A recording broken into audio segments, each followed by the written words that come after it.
Hey everyone, welcome back to the channel. In today's video, I'll guide you through the steps to resolve the unsupported graphics card error in Blender. Before we dive in, make sure to check out our latest software linked below this video. Let's jump right in.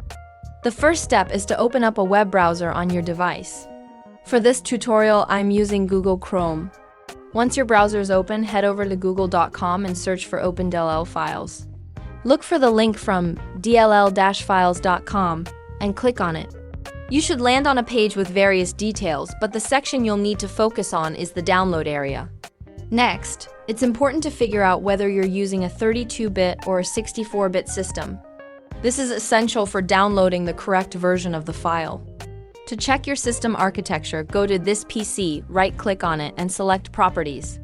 Scroll down a bit, and you'll see your system type listed either 64-bit operating system or 32-bit.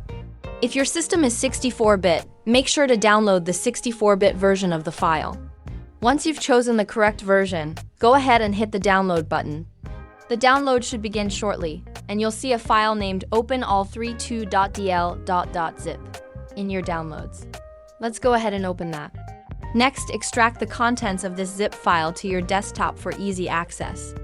Now, we need to locate your Blender installation.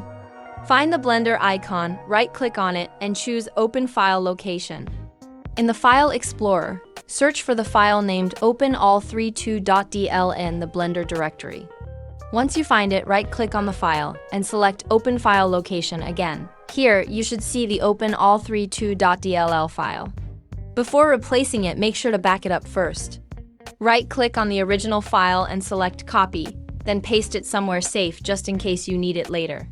Once your backup is done, drag the new openall32.dl file into this folder to replace the existing one.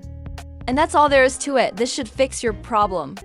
If you found this video helpful, don't forget to like and subscribe, and check out our next tutorial.